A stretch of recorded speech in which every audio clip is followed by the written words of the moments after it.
Good morning, boys and girls, and welcome to Ommy'z World. And that's right, I'm Ommy, and I'm back with Kizzy Ann Stamps. That's right, we are back to Kizzy Ann Stamps, and we are on September 9th, 1963. Yesterday, there were some really different things happening where Kizzy then started to build some type of rapport with people based upon her dog. And her dog kind of was the icebreaker to get conversation started. Hopefully you have a prediction of what you think is going to happen today. Let's get started and find out. Okay, September 9th, 1963.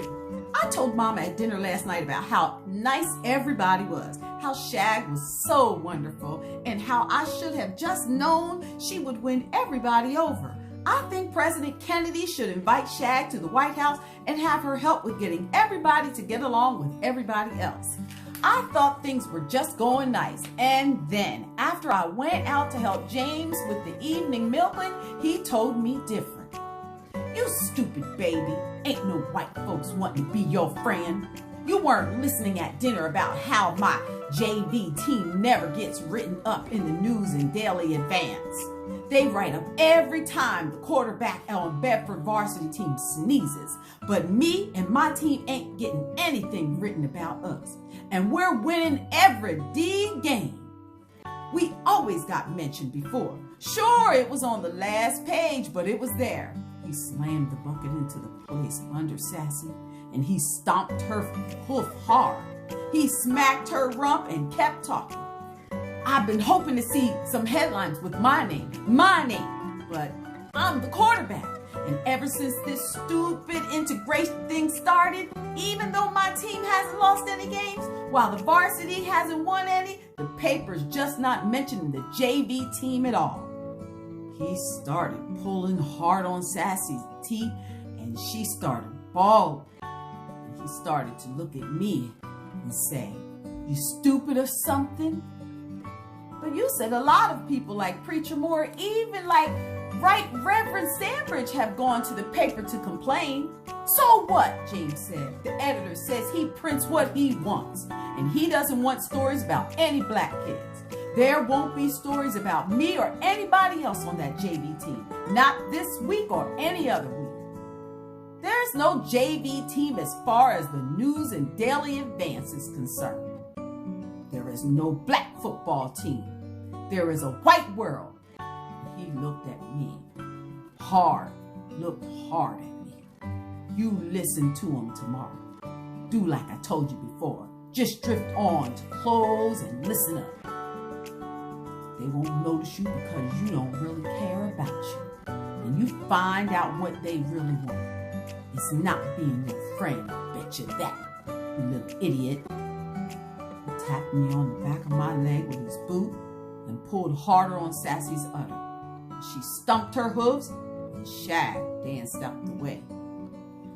I listened to my brother, Miss Anderson.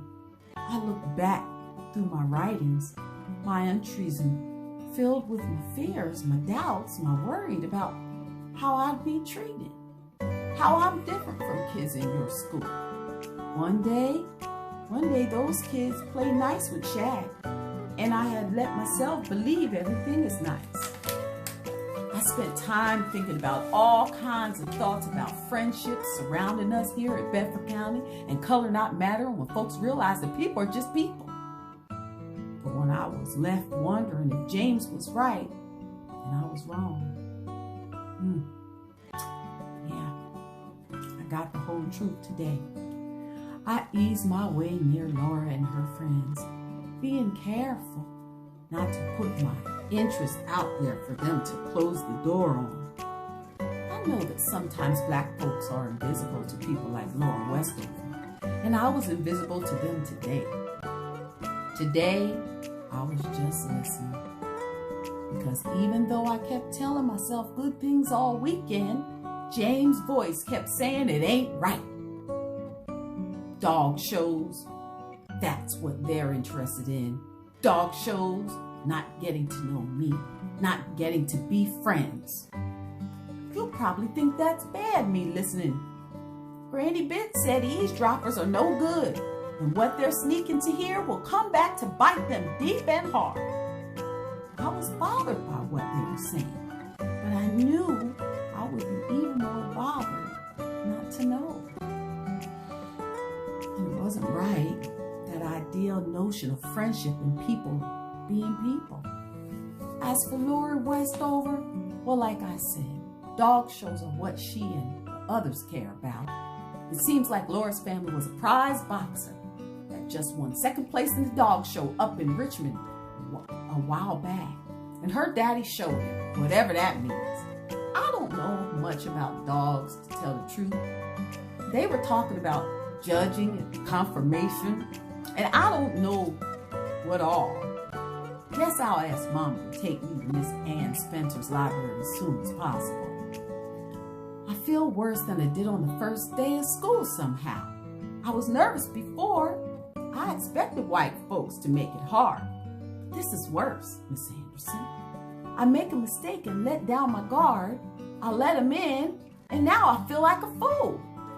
In just a matter of days, it seems like I've gone from careful to happy to stupid. And I don't like being that, not one bit. I reckon it's because I'm sensitive to all this. It seemed like all special. I admit folks like my dog the way I like her. I got really excited. But this just hurts.